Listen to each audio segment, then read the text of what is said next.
السلام علیکم۔ وعلیکم السلام ورحمۃ اللہ۔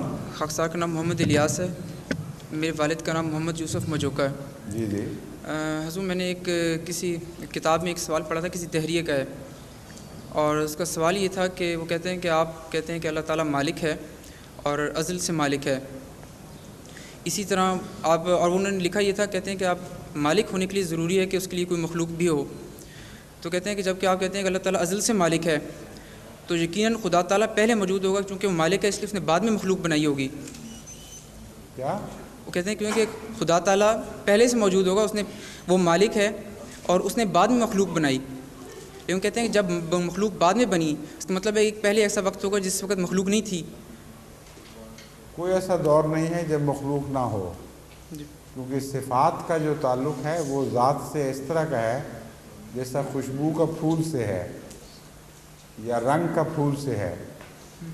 پھول کی ذات کے ساتھ وہ صفات باقی رہتی ہیں، پھول خوشبو دیتا رہتا ہے ہمیشہ، تو خالق ہمیشہ تخلیق کرتا ہی رہتا ہے، اور جو چیز ہمیشہ سے ہے اگر اس کا ہمیشہ سے ہونا ممکن ہے تو اس کی صفات کا ہمیشہ سے ہونا ضروری ہے، پھر ایک کانسٹنٹ پروسیس ہے، سمجھیں؟ جی کیونکہ جو ایٹرنیٹی ہے، جو سب سے مشکل مضمون سمجھنا ایٹرنیٹی ہے۔ ایٹرنی کا مطلب ہے ہمیشہ سے کسی چیز کا ہونا۔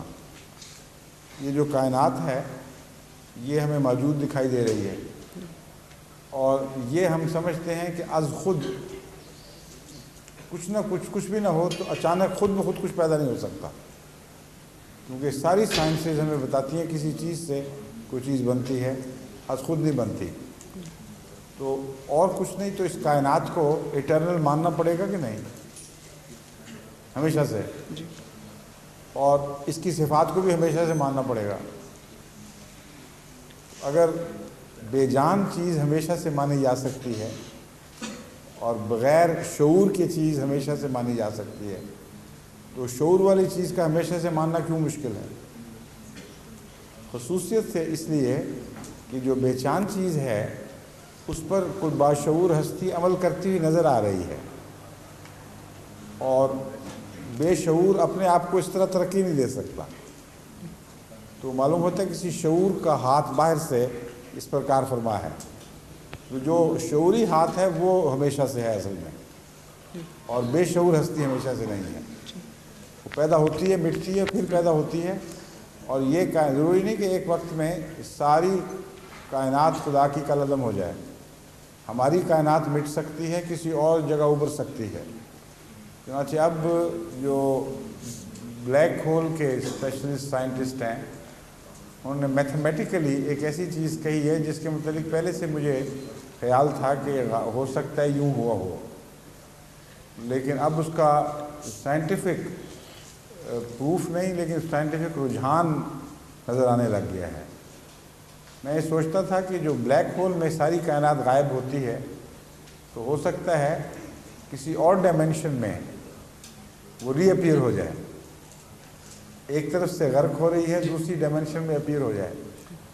اب میتھمیٹیشنز نے یہ ورک آؤٹ کیا ہے، انہوں نے کہا یہ پاسبل ہے میتھمیٹیکلی کہ ہماری ڈائمینشن سے زائد ڈائمینشنز ہوں اور ان کی روح سے ایک کائنات ایک بلیک ہول میں ڈوب گئی ہے تو دوسری طرف اس کے پرے کوئی میتھمیٹیکل پاسبلٹی کے طور پر وہ کہتے ہیں کہ ایک کائنات ابھر ہے، وہ اسپیس اور ہو، اس کی ڈائمینشنز ہماری ڈائمینشن سے مختلف ہوں۔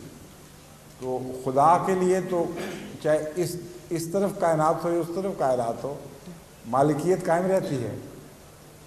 تو فنا ایک پہلو سے ہو رہی ہے، ایک پہلو سے بقا ہے، ایک پہلو سے تعمیر نو ہو رہی ہے۔ تو اتنا خدا تعالیٰ کا وجود اتنا عظیم ہے اور اتنی اس میں کمپلیکیشنز ہیں اس کی کائنات میں کہ ہم اندازے موٹے موٹے لگا سکتے ہیں، اس سے زیادہ آگے نہیں جا سکتے، لیکن اندازے لگاتے ہیں تو ان سوالات کے جواب مل جاتے ہیں۔ سمجھ گئے؟ جزاک اللہ۔